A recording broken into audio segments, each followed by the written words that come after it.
jujur ya, anak SD zaman sekarang beda dari zaman saya dulu ya, angkatan 98. Beda banget, nakal banget ya. Terus lagi nggak pernah kerjain PR. Padahal PR apa ya? Kami sebagai guru tuh ngasih PR ya. Tolong yang punya anak, yang punya adik, yang ngeluh PR-nya kebanyakan. Nah PR itu tuh melatih anak-anak tuh untuk bisa disiplin, tanggung jawab sejak dini gitu. Tapi nggak pernah dikerjain dan kalau ditanya lupa. Masa anak kecil lupa? Kalau kita yang udah dewasa lupa wajar ya, tapi masa anak-anak lupa? Padahal kerjaannya main game, ya kan Abah? Terus selanjutnya Abah? Bu Guru jangan galak-galak, Bu Guru.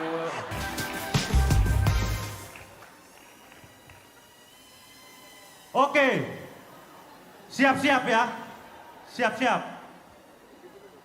Kita kasih aba-aba. Siji, siji, siji. Yang mana? Tolong dibantu. Kira-kira.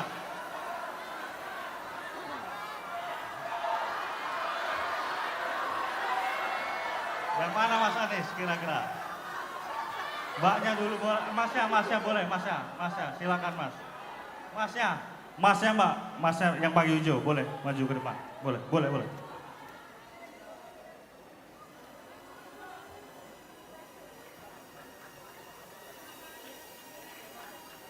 Tepuk tangan dulu sekali lagi teman-teman.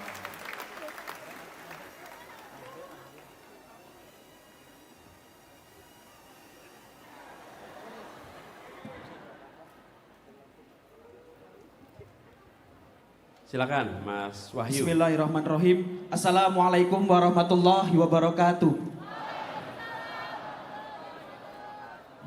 Izin memperkenalkan diri, saya Wahyu Nurrohman, asal saya dari Lampung.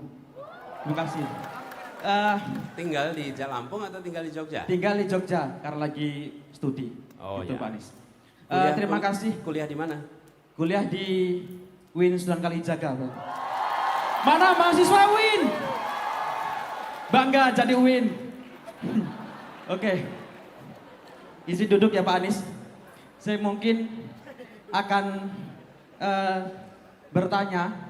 Pertanyaan ini mungkin sepele tapi tidak receh Pak Anies.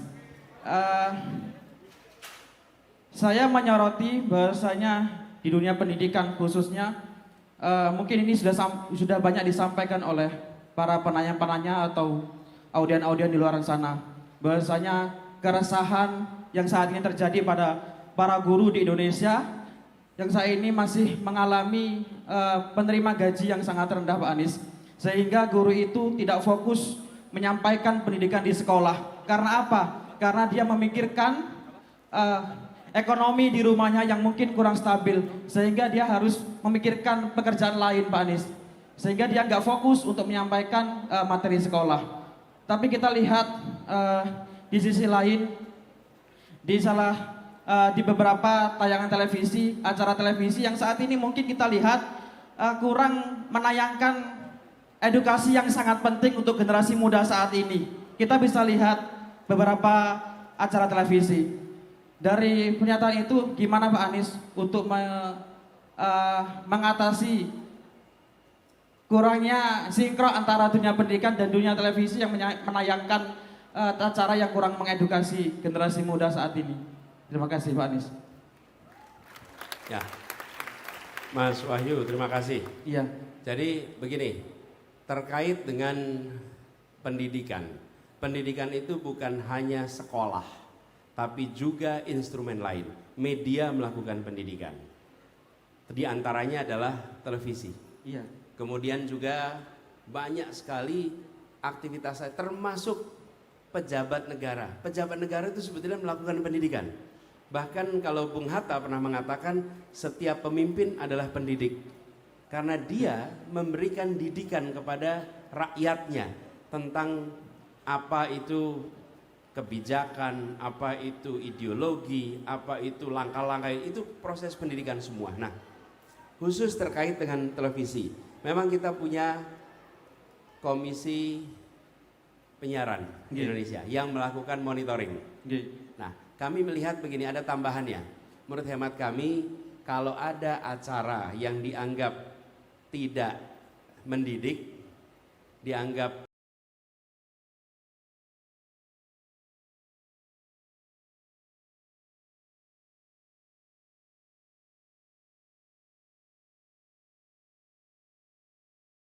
tidak pas, jangan hanya fokus kepada produsennya dan televisinya, tapi perhatikan siapa sponsor.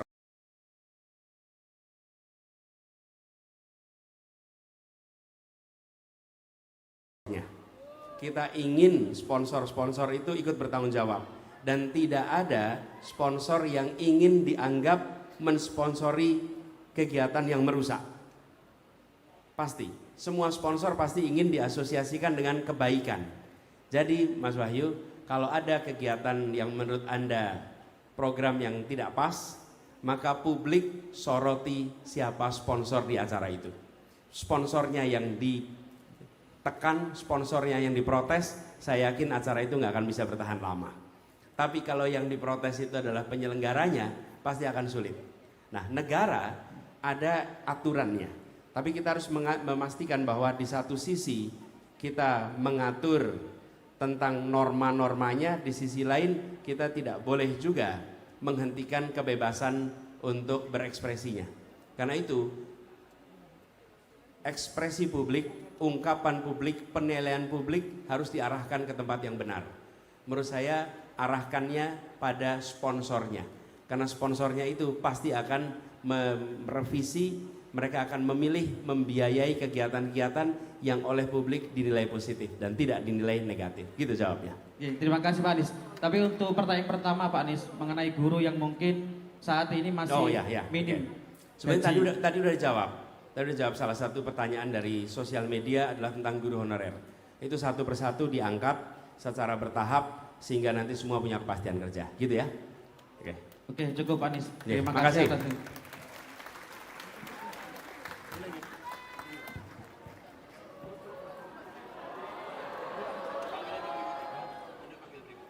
Oke. Siap ya Mas.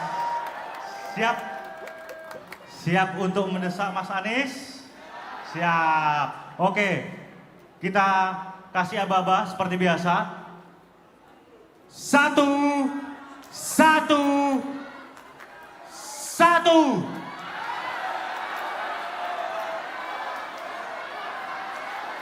Siapa? Panitia tolong dibantu ini. Mbaknya boleh, ada ini. Silakan.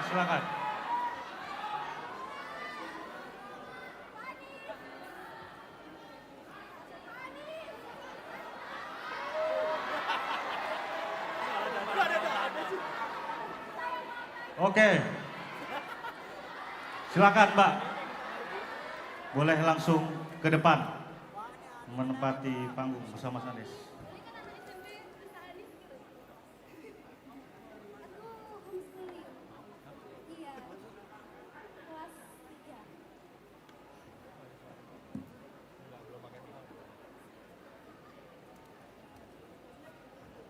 Ini adalah penanya termuda yang pernah datang ke panggung Desa Anies. Kamu kelas berapa? Kelas 3 SMP.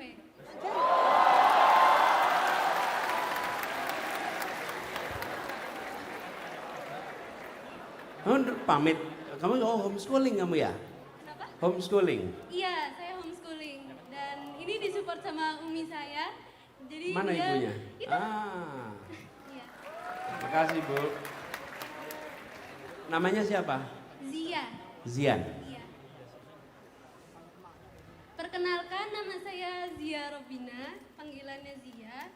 Usia saya masih 15 tahun. Dan maaf Pak Anies, saya belum bisa nyoblos. Coba saja saya udah 18 atau 17, mungkin saya sudah nyoblos ya Pak.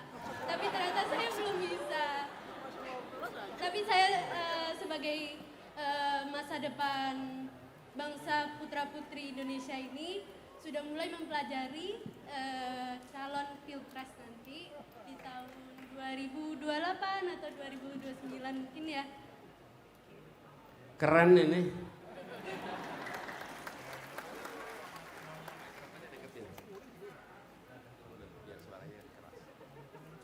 Jadi mungkin saya langsung to the point aja ya Pak. Pendapat Bapak tentang kurikulum di Indonesia, kemampuan murid kan tidak semuanya bisa sama ya Pak. Dan kecenderungan anak murid cenderung berbeda-beda. Jika kita kebanyakan di sekolah-sekolah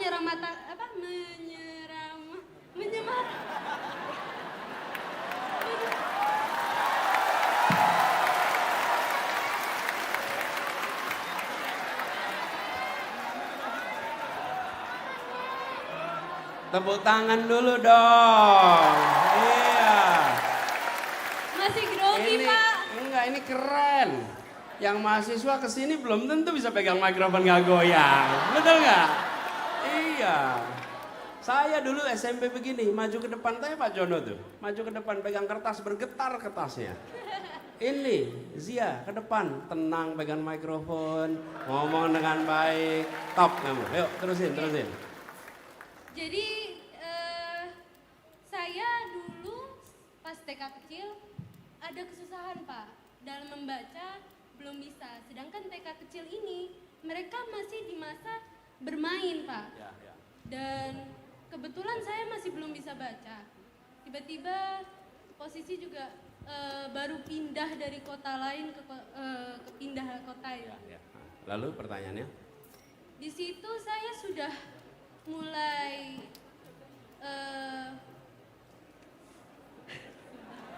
di situ saya sudah mulai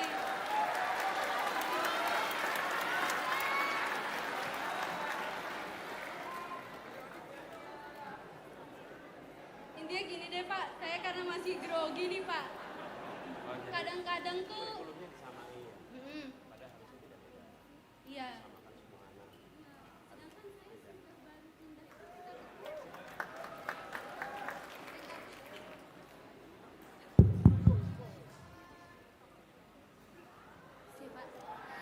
Sedangkan saya waktu TK kecil sudah dibilang sama gurunya, dipanggil orang tua saya mengidap disleksia. Padahal saya sekarang membaca buku bahasa Inggris, bahasa Indonesia dengan lancar. Di situ menjadi pertanyaan, gimana sikap Pak Anies, pendapat Pak Anies untuk menangani situasi ini? Ya. Jadi gini, Zia, coba dikoreksi ya kalau saya salah. Jadi pertanyaan Zia, jangan sampai setiap anak disamakan. Ada yang sudah siap belajar, ada yang belum. Betul ya? Dan guru tidak boleh melakukan judgement. Kemudian memberikan label kepada anak-anak. Oke, ya. Saya rasa setuju sekali. Dan disampaikan Zia ini adalah hal yang penting sekali. Harus disadari oleh semua yang berada di dunia pendidikan. Anak-anak punya potensi yang berbeda-beda. Dan tidak boleh diseragamkan, justru harus ditumbuhkan. Karena itu saya sering bilang, jangan pernah menggunakan istilah mencetak, karena anak tidak untuk dicetak. Jangan mencetak generasi emas, memang pendidikan cetakan, bukan, selalu menumbuhkan. Kalau menumbuhkan, keunikan yang ada di dalam tiap pribadi akan tumbuh dengan baik. Itu kira-kira begitu ya. Lalu yang dibutuhkan di sekolah adalah begini, bibit yang baik.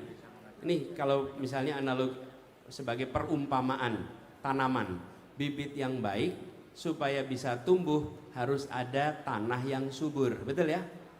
Nah, tanah yang suburnya di mana? Sekolah. Sekolah itu apakah TK, apakah SD, SMP harus menjadi lahan untuk anak itu tumbuh. Supaya bisa tumbuh dengan baik sesuai potensinya.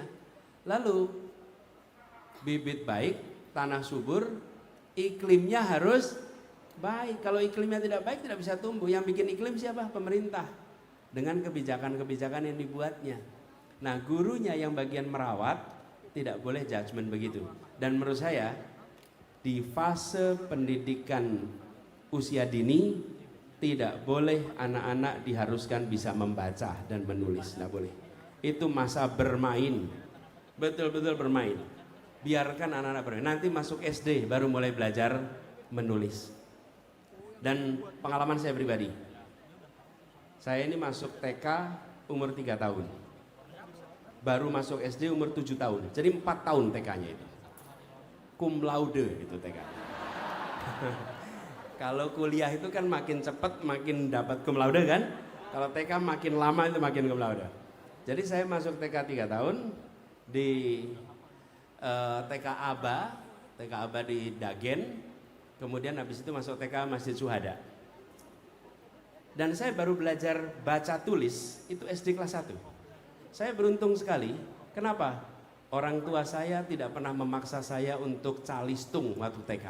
Guru saya tidak pernah memaksa calistung di saat usia TK. Dan baru ketika SD, saya sering sampaikan kepada orang tua, jangan pernah takut anaknya tidak bisa baca tulis ketika TK. Jangan pernah takut. Kenapa? Ini contohnya nih. Alhamdulillah besarnya bisa baca dan bisa tulis. Ini contohnya nih. Nggak ada yang namanya terlambat belajar calistung.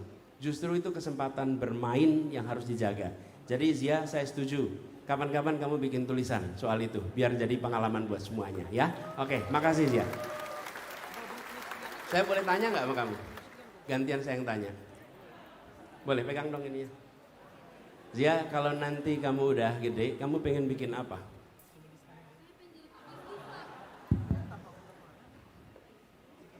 Kamu pengen jadi apa? Pengen bikin apa? Pengen ngubah fashion industri muslim. Wow. Pengen mengubah fashion di Muslim.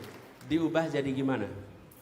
Kiblatnya tuh ke Indonesia istilahnya. Tapi mungkin ya karena Indonesia udah populasi pertama muslim di Indonesia ini, sudah ada, gerakannya sudah ada, tapi saya pengen mengembangkan lagi ke situ. Dari fashion sebagai muslimah yang pengen ngikutin syariat Islam dalam berhijab, jadi kita saling support dan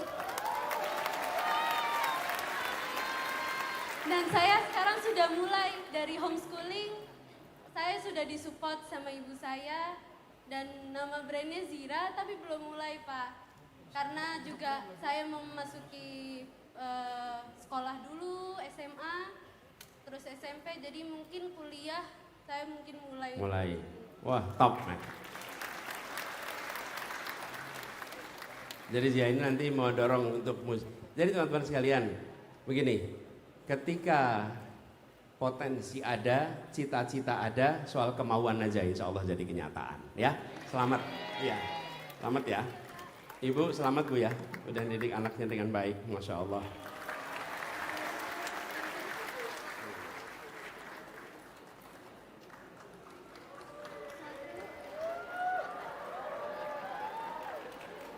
Makasih banyak ya Pak. Boleh dong kasih tepuk tangan yang meriah buat Zia.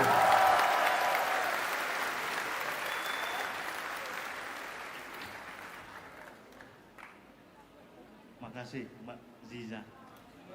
Coba Mas, kita yang dulu masih SMA, SMP kelas 3, kira-kira kalau umur 15 tahun bisa nggak duduk di sini nih? Amazing. Yuk. Mas Anies, kita dapat informasi nih, kita kedatangan teman-teman dari Indonesia Mengajar. Indonesia, mungkin boleh kita undang ke atas teman-teman Indonesia Mengajar, boleh satu perwakilan. Mbaknya mungkin yang pakai kemeja, oh boleh, siapa? Teman-teman dari Indonesia Mengajar. Tepuk tangan dulu dong teman-teman.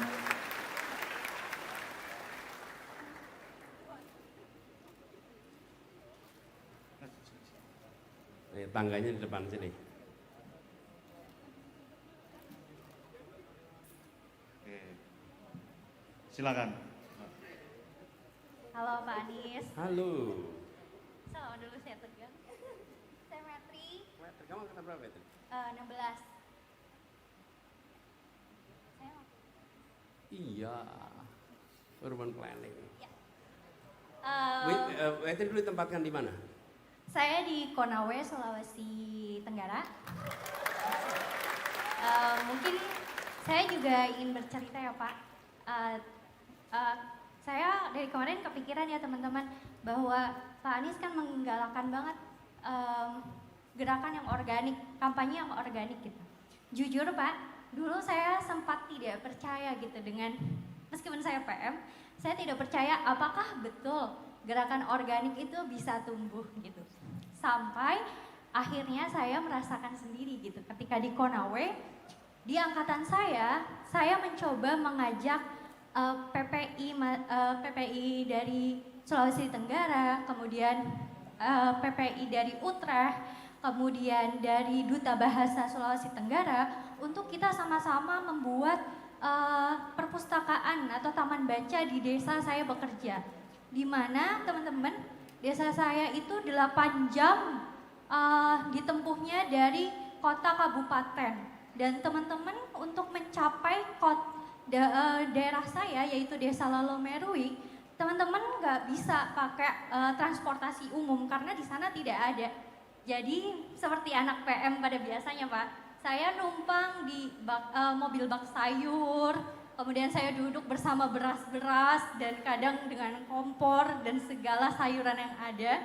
Tapi hal itu yang tidak menyurutkan semangat saya. Nah, ternyata karena perjalanan yang panjang itu, saya juga teringat pesan Pak Anies ketika Pak Anies bilang bahwa kamu di sana cuma 1 tahun, tapi lihat mereka menjalani itu seumur hidupnya. Gitu. Hal itu yang membuat saya tergerak untuk mengajak orang lain bagaimana, apa yang bisa kita lakukan sama-sama untuk memberikan akses yang setara, utamanya akses pendidikan yang setara untuk anak-anak di Desa Lalomerui. Dan sampai saat ini, alhamdulillah perpusnya sudah bangunan resmi dari dinas dan buku-bukunya sudah lengkap, dan alhamdulillah anak-anak di desa saya sudah rajin membaca dan sekarang banyak yang sudah sekolah sampai SMA. Dari situ saya percaya bahwa ternyata gerakan organik itu ada ya teman-teman, karena memberikan semangat positif di sekitar kita itu akan menular, karena semangat positif itu kan betul-betul bisa menular ya dari satu orang ke orang yang lain. Kadang mungkin kita punya semangat positif tapi kita tidak punya komunitasnya, tidak punya teman yang untuk diajak bersama-sama, dan lewat Indonesia Mengajar saya merasakan itu. Alhamdulillah. Dan Pak Anies, saya boleh mendesak pada saat ini? Boleh. Ada 2 pertanyaan yang saya ingin tanyakan. Kebetulan saya saat ini masih bekerja di daerah 3T, khususnya di Sumba, di sebuah non-profit organization. Hal yang menarik bagi saya adalah saya menemukan teman-teman, ternyata teman-teman di NTT ini kritis-kritis dan pintar-pintar gitu. Bahkan beberapa dari yang saya temui di sana Pak, mereka adalah penerima LPDP dan diterima di sekolah seperti Columbia, Pennsylvania, yang mana itu Ivy League untuk anak-anak yang dari Jawa ya. Maaf ya, saya bukan Jawa sentris, tapi saya membandingkan bahwa kita saja kesusahan gitu, tapi mereka ternyata bisa juga sampai di sana gitu. Dengan berbagai tantangan yang mungkin 5-7 kali lipat mereka lalui. Mereka harus terbang dari Sumba ke Bali, kemudian ke Jawa, menuntut ilmu, kemudian belajar bahasa Inggris, dan banyak hal lainnya. Nah, dari situ saya melihat ternyata mereka bisa mengkoneksikan antara kebijakan yang ada di nasional dengan apa yang ada di grassroots gitu Pak, di mana mereka yang lebih kenal dengan daerah mereka. Pertanyaan saya yang pertama, bagaimana strategi Pak Anies untuk menemukan dan memaksimalkan sumber daya manusia yang potensial ini untuk mengembangkan komunitas di daerahnya, utamanya untuk berkontribusi dalam menyelesaikan isu disparitas sosial dan ekonomi yang ada di wilayah 3T. Kemudian Pak, yang kedua. Oh, oke, baik. Mungkin itu aja dari saya. Okay. Terima kasih. Thank you Wetri, thank you. Duduk dulu dah Wetri. Gini, makasih pertama. Teman-teman semua, setiap kali jumpa dengan mereka-mereka yang mau menjadi pengajar muda ya, ditempatkan di pelosok tanah air, saya selalu punya rasa hormat. Ya betul, kami menginisiasi programnya, tapi kami tidak berangkat. Yang berangkat itu adalah adik-adik seperti Wetri ini, dan berada di tempat-tempat yang amat jauh. Setahun di sana, kalau soal tantangan geografis itu bisa diceritakan. Berapa jam dari kota, ada sinyal, tidak ada sinyal, ada listrik, itu mudah diceritakan. Yang tidak mudah diceritakan itu tantangan sosiologis. Tantangan sosiologisnya itu besar dan tidak mudah untuk diceritakan. Betul nggak Petri? Dan itu semua bukan soal yang ringan. Jadi buat teman-teman yang masih kuliah, saya melihat kalau Anda punya kesempatan berada di pelosok Indonesia yang paling sulit, maka luangkan waktu untuk berada di sana. Luangkan waktu untuk bekerja di sana di masa muda. Luangkan untuk punya kesempatan melihat dari dekat potret Indonesia yang penuh dengan tantangan. Sesudah itu Anda akan melanglang buana, silahkan. Tapi sampai kapanpun Anda punya akar keindonesiaan yang amat kuat karena Anda bersama dengan rakyat Indonesia di masa usianya muda. Seperti Wetri dan kawan-kawan di sini. Ya, kalau belum tahu Konawe di mana, lihat Google Map nanti. Nanti Anda bakal lihat posisinya seperti apa. Nah, soal tadi bagaimana memberikan semacam ruang ya kepada mereka. Kami melihat begini, gerakan harus diadopsi dalam dunia pendidikan. Tadi Petri cerita agak skeptik tentang ide gerakan. Saya ini sangat meyakini lingkungan hidup, pendidikan, kesehatan itu adalah 3 urusan yang sangat mudah menjadi gerakan. Sangat mudah karena mudah sekali melibatkan orang. Nah, pemerintah memfasilitasi. Jadi kalau saya membayangkan organisasi-organisasi pendidikan, NGO pendidikan itu difasilitasi oleh negara untuk mereka membangun jaringan yang luas. Sekarang ini banyak pertemuan-pertemuan antar pegiat pendidikan. Pemerintah terlibat? Tidak. Membantu? Tidak. Menurut saya pemerintah harus sudah. Dan itu artinya pemerintah menggunakan, kalau tipe anggaran, ini teman-teman ini agak teknis, pengadaan itu bisa tipe 1, 2, 3, 4. Pemerintah selama ini hanya tipe 1 dan tipe 2. Untuk gerakan pendidikan gunakan tipe 3 dan tipe 4. Alokasi anggarannya ada dengan tipe 3, tipe 4. 3, 4 ini teknis ya, tapi saya ingin jelaskan. Tipe 1 itu kegiatannya diselenggarakan oleh kementerian, ini tipe 1. Tipe 2 bikin tender, nanti perusahaan-perusahaan akan ikut. Yang menang tender menyelenggarakan, itu tipe 2. Tipe 3 memberikan dananya kepada organisasi kemasyarakatan, kepada NGO. Tipe 4 seperti itu kepada organisasi lingkungan. Nah, tipe 3, tipe 4 ini jarang sekali dipakai. Sehingga semua program pemerintah diselenggarakan sendiri atau diselenggarakan lewat tender. Tapi kalau NGO-NGO ini terlibat, mereka akan bisa memajukan pendidikan. Kalau ada NGO yang mau terlibat di bidang pendidikan, hampir pasti orang-orangnya idealis. Yang mereka butuhkan adalah dana dukungan dari pemerintah, restu pemerintah, kemudahan pemerintah. Lalu apa yang tadi Anda sampaikan insya Allah akan terbangun menjadi besar ya. Oke, gitu ya, makasih.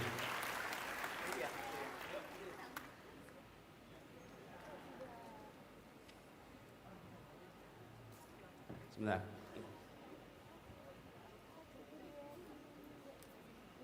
Ya, bismillah. Amin, amin. Oke, terima kasih Mbak. Tepuk tangan dulu untuk Mbaknya. Baik, Mas Anies, ini ada aspirasi sepertinya dari guru honorer. Boleh mungkin diberi kesempatan Mas Anies untuk maju ke depan memberikan. Mbaknya mungkin boleh selama 2 menit ya, Bu. Mungkin boleh nyampaikan langsung keresahannya ke Pak Anies. Wah, Anda sampai bikin poster deh. Apa tulisannya? Dibaca.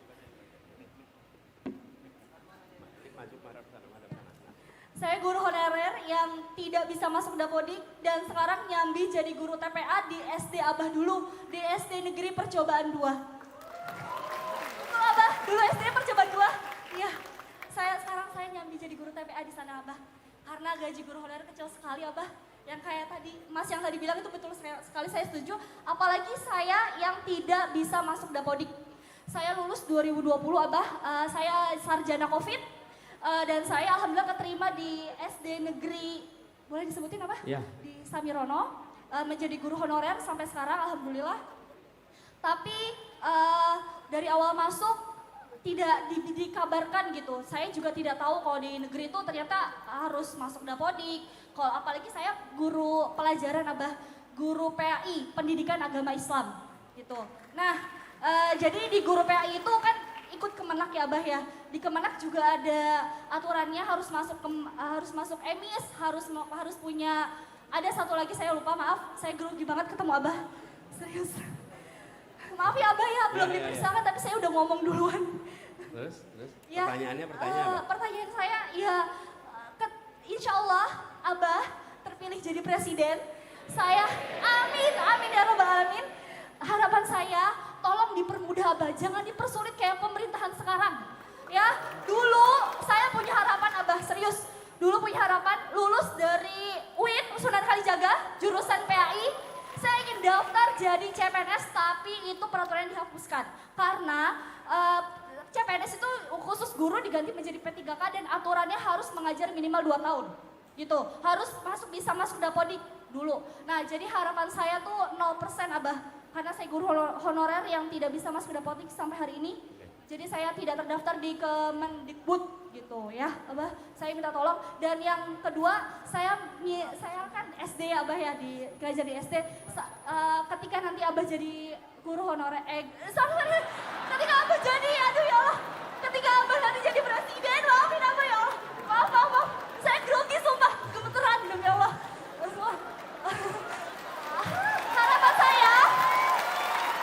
Harapan saya di SD, jujur ya, anak SD zaman sekarang beda dari zaman saya dulu ya, angkatan 98. Beda banget, nakal banget ya. Terus lagi nggak pernah kerjain PR. Padahal PR Abah ya, kami sebagai guru tuh ngasih PR ya. Tolong yang punya anak, yang punya adik, yang ngeluh PR-nya kebanyakan. Nah PR itu tuh melatih anak-anak tuh untuk bisa disiplin, tanggung jawab sejak dini gitu. Tapi nggak pernah dikerjain dan kalau ditanya lupa, masa anak kecil lupa? Kalau kita yang udah dewasa lupa wajar ya, tapi masa anak-anak lupa? Padahal kerjaannya main game, ya kan Abah? Terus selanjutnya Abah? Bu Guru jangan galak-galak, Bu Guru.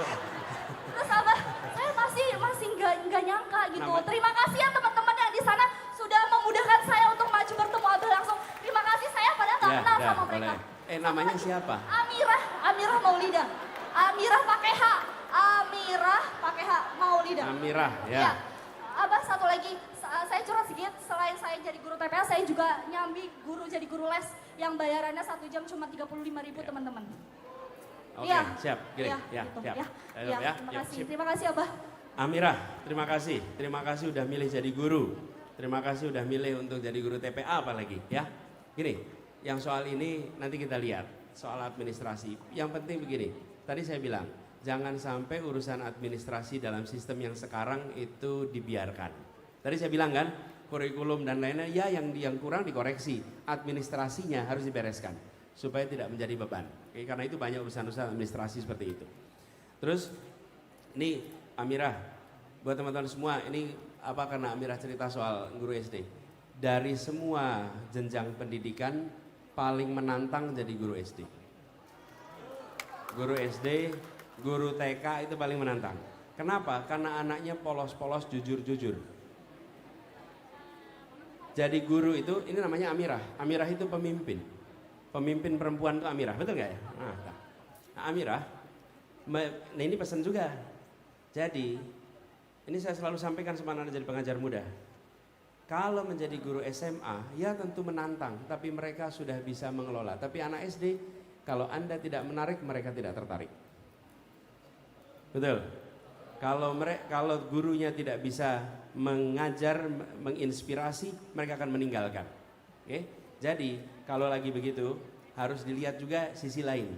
Kamu harus perhatikan apa yang bisa membuat mereka mau ikut, apa yang bisa membuat mereka merasa terpanggil. Jadi cari caranya, tapi jangan disalahin. Karena anak SD, mereka mulai dengan ya polos aja. Cari caranya, pasti nanti akan ketemu caranya. Tapi Abah setuju nggak kalau di SD ada guru BK? Setuju nggak Abah kalau di guru SD ada guru BK? Nanti tanya ahli pendidikan kalau yang gitu. Jadi begini, prinsipnya memimpin. Jangan membayangkan mengajar. Masuk ke ruang kelas, bayangkan saya akan memimpin kelas ini. Jangan masuk ke kelas, bayangkan saya akan mengajar isi buku ini. Bukan, saya memimpin di kelas ini. Karena dalam memimpin saya melakukan pengajaran. Dalam memimpin saya melakukan pendidikan. Tapi masuk ruang kelas, guru harus membayangkan saya memimpin di kelas ini. Karena siswa melihat guru itu sebagai pemimpin, bukan sebagai pengajar saja. Karena itu perilakunya, tata keramanya, itu akan dilihat oleh siswa. Dan siap-siap aja seperti namanya Amirah, kamu harus jadi pemimpin di anak-anaknya ya. Oke.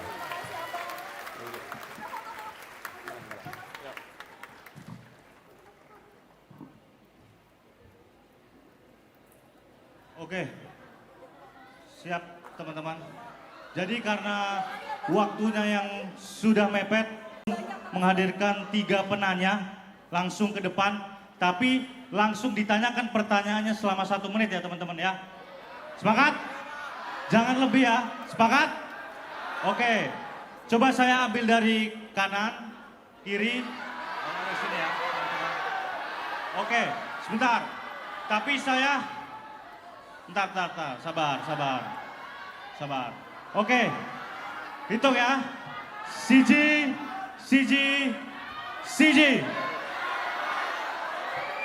Mana ini kira-kira? Mana nih teman-teman? Boleh Masnya maju. Maju satu. Sebentar. Ibu boleh, ibu yang pakai masker ibu. Ibu sebelah, ya boleh. Tolong dibantu panitia. Ibu mana ya? Ibu.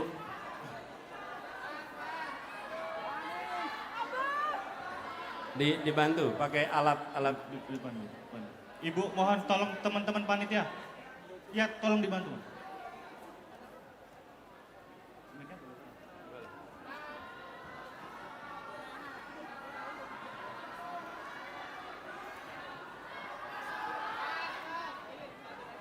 Oke, satu lagi ya teman-teman. Satu lagi tapi sabar teman-teman, sabar. Satu lagi tapi saya mau teman-teman yang masih duduk di bangku SMA. Siapa teman-teman yang masih duduk di bangku SMA? Teman-teman di bangku SMA. Yang SMA. Oh, boleh yang pakai batik, mbaknya. Boleh. Batik merah. Boleh, batik merah.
Baik, terima kasih untuk tim Desakanix yang telah menyediakan pertanyaan, kesempatan.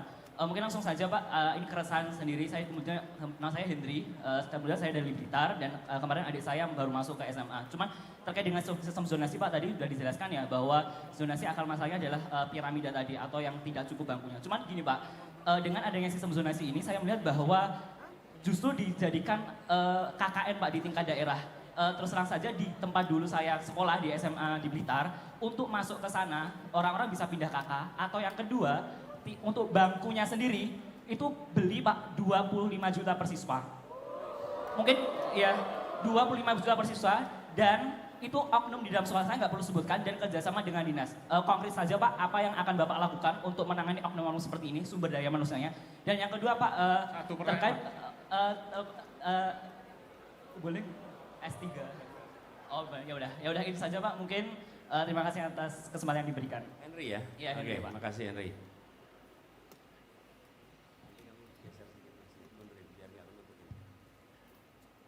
Yuk, boleh sekarang kamu. Oke, baik. Selamat siang sebelumnya Bapak. Terima kasih atas kesempatan yang telah diberikan. Sebelumnya izinkan saya untuk memperkenalkan diri. Nama saya Brinda Najla Mutia dari SMA Negeri 1 Yogyakarta. Oke. Panggilannya siapa? Brenda. Apa? Brenda. Berda. Iya. Oke. Jadi Bapak, saya ingin bertanya terkait kurikulum. Tadi kan sudah banyak ditanyakan terkait kurikulum. Seperti yang kita tahu juga, sudah banyak perubahan-perubahan kurikulum yang ada di Indonesia. Tapi satu keresahan yang masih saya temukan sendiri, kemudian teman-teman saya juga temukan sendiri, yaitu adalah tentang gimana sih sebenarnya, apakah Pak Anies mempunyai dobrakan kurikulum yang baru agar pendidikan di Indonesia itu anak-anaknya tidak bingung setelah lulus SMA itu kira-kira mau ngambil jurusan apa sih? Karena kan dari dulu sudah banyak perubahan kurikulum, tetapi akhirnya teman-teman itu sendiri tidak tahu selanjutnya mau masuk ke jurusan apa. Nah kemudian akhirnya salah jurusan dan berdampak pada SDM di Indonesia yang bingung, jadi bingung mau cari kerja apa. Seperti itu kira-kira Pak Anies. Terima kasih.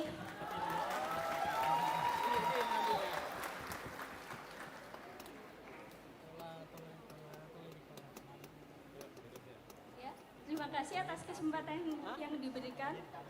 Perkenalkan, saya Aida.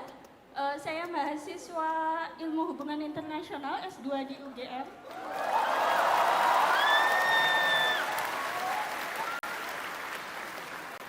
Kalau tadi Bapak Anies menyebut mengenai beasiswa LPDP, alhamdulillah saya juga salah satu awardinya.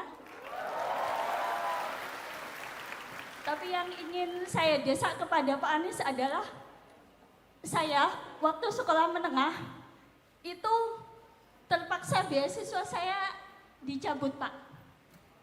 Karena untuk mendapatkan beasiswa tersebut, saya harus masuk di sekolah itu. Tapi sekolah tersebut, salah satu sekolah favorit, di kota asal saya di Jombang, Jawa Timur. Sekolah tersebut adalah sekolah madrasah di kota santri, tapi tidak bisa menerima saya karena aksesibilitas difabel, terutama di lingkungan pendidikan keagamaan itu Allahumma minim sekali Pak. Jadi saya ingin mendesak Bapak, bagaimana agar pondok-pondok pesantren, terutama madrasah di Indonesia, madrasah swasta memang tidak terlalu bisa diutik-utik oleh negara, tapi setidaknya madrasah-madrasah negeri, aksesibilitasnya harus diperbaiki. Memang sekarang sudah banyak ada rem di bagian depan gedung, tapi itu mereka bukan jalur landai, tapi jalur curam, di mana difabel mereka hanya ada sebagai pertanggungjawaban negara atas checklist fasilitas, bukan benar-benar bisa diakses.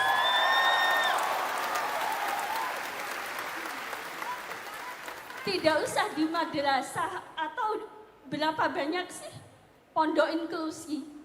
Kalau pondok yang khusus segmented, pondok untuk teman-teman dengan gangguan penglihatan, pondok untuk teman-teman dengan low vision, dengan autis, segala macam itu banyak. Tapi pondok yang benar-benar inklusi, di mana non-difabel dan difabel bisa bergaul dan bergabung dengan merasakan situasi dan kondisi sebenarnya pendidikan keagamaan, itu jarang sekali. Lalu tidak hanya itu saja Bapak, saya tahu Bapak alumni UGM, jenengan juga tahu UGM salah satu universitas favorit. Ada yang bilang 3 besar di Indonesia. Tapi saya sendiri merasakan bahwa aksesibilitas di UGM sendiri untuk difabel itu hanya 50% yang bisa saya gunakan secara mandiri.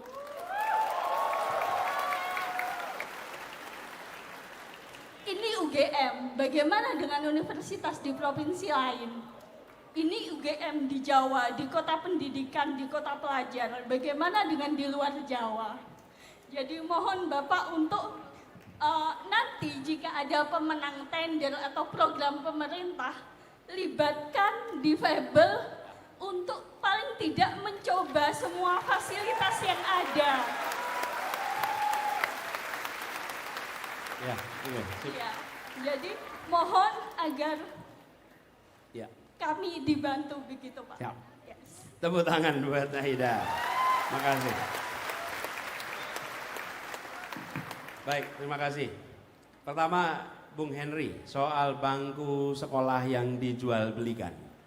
Ini tidak ada urusannya dengan soal kebijakan. Ini adalah penyimpangan, ini adalah pelanggaran, ini adalah kriminal dan tidak boleh dibiarkan. Jadi apa mekanismenya?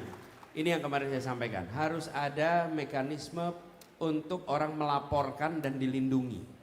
Karena yang begini-begini ini banyak orang tua yang memilih gak usah lapor dah. Daripada kalau lapor nanti ada urusan anaknya yang harus nanggung konsekuensi. Betul tidak? Akhirnya problemnya kemudian menahun, bertambah bukannya berkurang, dan pelaku-pelakunya selalu merasa bisa melenggang begitu saja. Praktek seperti ini bukan hanya terjadi 1-2 kota, ini terjadi di berbagai kota. Jadi nomor 1 kita siapkan untuk pelaporannya. Yang kedua, transparansi di dalam sistem. Dulu Jakarta pernah ngalamin seperti begini. Apa yang kemudian dilakukan? Yang dilakukan adalah melakukan transparansi setransparan-transparannya. Jadi proses pendaftaran itu bisa ditonton oleh semua real time, dan kalau anak itu namanya tergeser itu dia bisa menyaksikan real time.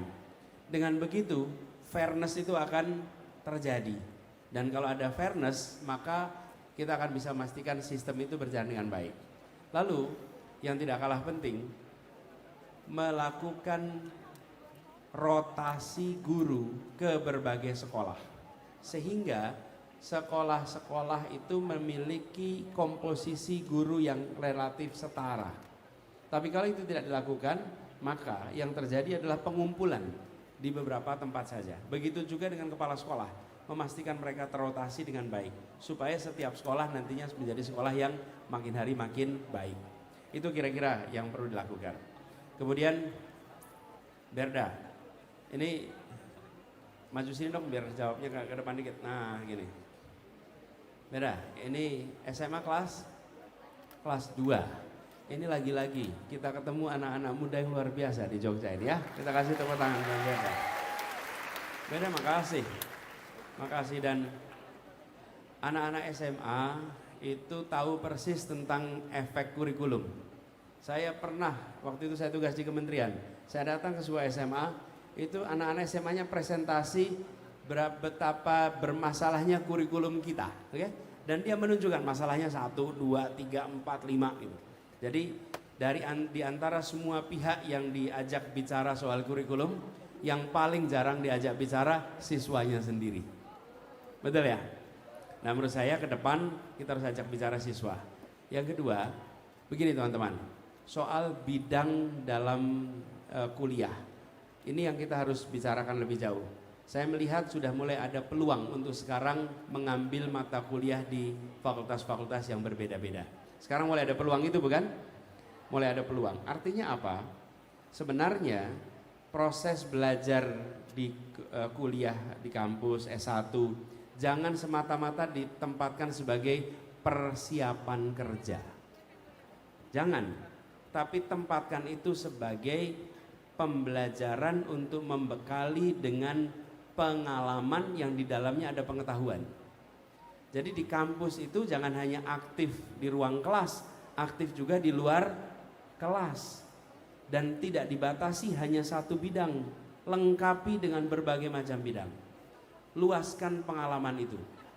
Karena begini, kita menyukai satu bidang ketika SMA, nanti ketika kuliah akan ketemu wawasannya lebih luas lagi. Dan ketika kita kuliah aktif akan ketemu wawasan lebih luas lagi. Jadi jangan mengunci diri dengan saya harus di sini. Saya akan bidang ini, perluas saja. Jadi menurut saya justru keberanian untuk belajar lebih luas, keberanian untuk mencoba yang baru itu yang dibutuhkan. Dan Berda ini sudah jadi contoh. Berda punya pilihan, tetap aja di Cokro Aminoto sana di kelas, nggak usah ngapa-ngapain. Tapi Berda memilih untuk datang ke sini, memilih untuk memperluas wawasan, memperluas jaringan. Berda sudah mengerjakan apa yang tadi saya katakan. Mudah-mudahan nanti Berda bisa memanfaatkan peluang yang ada ketika kuliah ya. Terakhir Aida, ini yang disampaikan Aida tadi soal aksesibilitas. Teman-teman, penyandang disabilitas termasuk masyarakat yang hari ini paling jarang dapat perhatian, paling kecil dapat perhatian. Karena itu kami komitmennya Aida, Ada 4 kelompok masyarakat yang harus dapat perhatian dari pemerintah, prioritas. Kalau 4 kelompok ini diperhatikan, sisanya aman. Siapa kelompok itu? 1, penyandang disabilitas. 2, ibu hamil. 3, anak-anak. 4, lansia. Jadi kalau membuat fasilitas harus membayangkan untuk 4 ini. Kalau membangun apapun untuk 4 ini. Kalau yang 4 ini disiapkan, yang lain aman. Misalnya gedung aman anak, gedung aman untuk orang tua, gedung ramah untuk ibu hamil, gedung ramah penyandang disabilitas, yang lainnya aman. 4 ini. Nah, insya Allah Aida nanti yang menjadi komitmen yang baru harus melibatkan 4 komponen ini. Sehingga fasilitas-fasilitas yang dibangun baru harus menyiapkan untuk penyandang disabilitas. Yang sudah terlanjur secara bertahap dikoreksi. Ini kami lakukan di Jakarta. Saat kami bertugas di Jakarta, semua pembangunan gedung baru harus melibatkan penyandang disabilitas dan harus ramah untuk disabilitas. Harus, dan itu sudah dikerjakan. Lalu gedung yang lama dikoreksi secara bertahap. Dengan begitu, maka fasilitas-fasilitas yang ada makin hari bisa semuanya nanti ramah penyandang disabilitas. Nah, itu teman-teman bisa lihat fasilitas umum di Jakarta sekarang fasilitas yang ramah penyandang disabilitas karena secara bertahap itu kita kerjakan. Nah, lalu ada satu hal. Kami ingin menjadikan ini sebuah program. Ketika sebuah sekolah menerima anak yang memiliki kebutuhan khusus, harus diberikan pos anggaran untuk menyiapkan fasilitas yang sesuai dengan kebutuhan untuk anak itu di sekolah itu. Jadi ketika di situ ada anak tunanetra dan dibutuhkan fasilitas tambahan untuk tunanetra, maka dibangunkan dan posnya harus disiapkan. Ketika di situ ada misalnya tunadaksa, maka harus disiapkan fasilitas untuk tunadaksa. Jadi kebutuhan khusus itu hanya untuk sekolah itu. Dengan begitu membangunnya lebih mudah.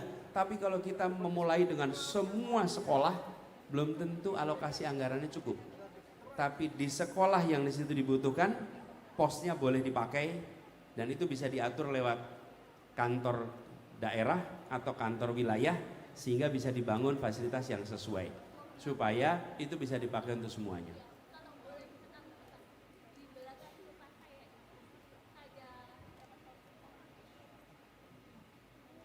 Jadi di belakang rumah itu alhamdulillah ada madrasah kecil, Pak.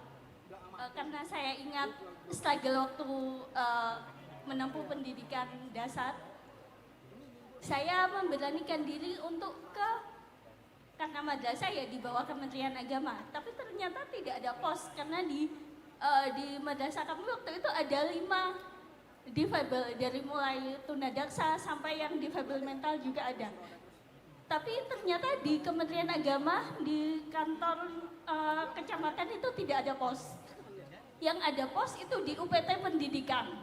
Waktu kami ke UPT Pendidikan, langsung dibilang itu di bawah Kementerian Agama. Kami memang ada program untuk shadow teacher dan lain sebagainya, tapi langsung di pingpong itu milik Kementerian Agama. Sebetulnya karena memang sesungguhnya posnya belum disiapkan khusus. Harus ada pos untuk dukungan penyandang disabilitas yang itu bisa digunakan oleh Pemda, baik itu untuk urusan di bawah Kementerian Agama maupun di bawah Kementerian Pendidikan, sehingga semua yang membutuhkan di daerah itu bisa menggunakan dananya untuk fasilitas bagi penyandang disabilitas, gitu ya. Oke, makasih Aida. Makasih. Terima kasih teman-teman. Oke, thank you. Yuk.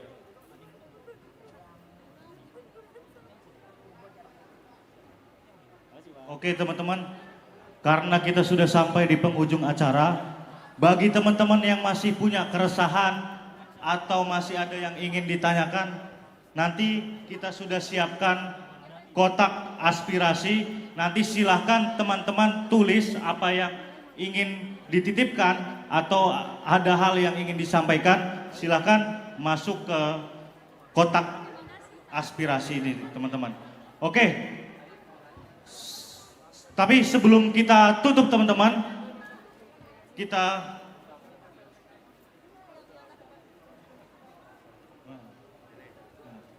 Ini ada satu kepengen bener, dikasih nggak nih? Dikasih nggak? Kasih, yuk sini boleh naik sini. Yuk, langsung aja naik. Tepuk tangan dulu teman-teman sekali lagi. Silakan Mbak. Terima kasih Mic-nya banyak ada nyala. Mas Oke. Pak Anies. Selamat siang, saya Syifa Hana. Saya izin bertanya Pak dari tadi, karena ini keresahan saya pribadi terkait PPPK dosen Universitas Negeri Baru maksud saya, yang sebelumnya adalah swasta. Saya melihat sendiri persoalan ini karena kedua orang tua saya dosen yang juga terdampak dari regulasi ini, yang awalnya mereka adalah dosen tetap ya. Sebelum itu di universitas swasta, akhirnya karena terpaksa harus menandatangani P3K menjadi dosen kontrak seperti itu Pak. Dan akhirnya hal ini berdampak pada tidak ada pensiunan, kemudian juga hak-hak mereka yang pada UU dosen juga diberitahukan bahwa dosen adalah seorang profesional dan juga seseorang yang punya jenjang karir seperti profesor, guru besar dan seperti itu.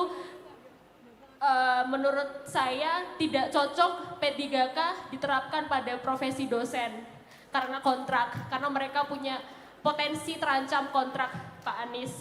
Saya sangat tidak tega melihat dosen-dosen seumuran Pak Anies pasti paham lah ya. Pak Anies seorang dosen juga yang mengajar puluhan tahun untuk universitas tersebut, tapi ketika universitas tersebut dinegrikan, akhirnya puncak karir mereka hilang begitu saja Pak. Seumur Pak Anies, bayangkan Pak Anies betapa tersiksanya dosen-dosen sampai harus berdemonstrasi panas-panasan. Saya sungguh sangat tidak tega. Usulannya adalah untuk dijadikan PNS Pak, karena tidak cocok dengan P3K.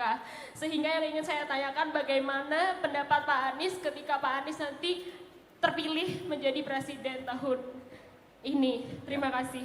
Terima kasih. Saya Syifa. Jadi Bu Syifa, begini, ini kan ada persoalan nih. Apa sih inti persoalannya? Kebijakan kepegawaian yang dirasa tidak adil. Betul ya? Tidak adil. Nah, kalau menurut hemat kami, dikoreksi dengan prinsip keadilan. Saya harus cek detail aturannya, karena saya tidak hafal aturan soal ini. Tapi prinsipnya begini, bagi pemerintah, tidak ada yang namanya rugi dan untung, tidak ada. Bagi pemerintah itu adanya menjalankan konstitusi dan tidak, menjalankan aturan dan tidak, sederhana itu. Jadi tidak bisa pemerintah itu bilang, oh kami tidak lakukan pengangkatan karena nanti merugikan. Nggak ada yang namanya pemerintah itu rugi. Pemerintah itu menjalankan konstitusi. Bila yang tadi disampaikan, sebuah institusi swasta berubah statusnya menjadi negeri, ya dilakukan assessment tentang kepegawaiannya supaya mendapatkan keadilan. Jangan sampai kendaraannya jadi negeri, yang menjalankannya justru tidak bisa ikut menjadi rombongan pemerintah. Itu prinsip sederhana sekali. Jadi menurut saya gunakan prinsip keadilan. Nanti kami akan lihat semua yang dibahas di desak Anies itu menjadi catatan bagi kami. Karena begini, ada yang desak itu sifatnya pertanyaan, ada yang desak itu sifatnya usulan. Dan kita ingin usulan-usulan yang muncul di desak Anies, yang itu usulan baik, bila kita bertugas itu akan dijadikan sebagai bagian dari perubahan yang kita kerjakan, ya. Jadi gitu ya. Oke, gitu sih Pak ya. Terima kasih Pak Anies, semoga Pak Anies bisa menjalankan ketika terpilih nanti, karena di kepengurusan sebelumnya sudah bertahun-tahun Pak, dari saya SMP sampai sekarang saya lulus kuliah, ya. Persoalannya masih sama, kementerian tidak ada yang menanggapi kasus ini. Siap. Terima kasih. Terima kasih. Baik teman-teman.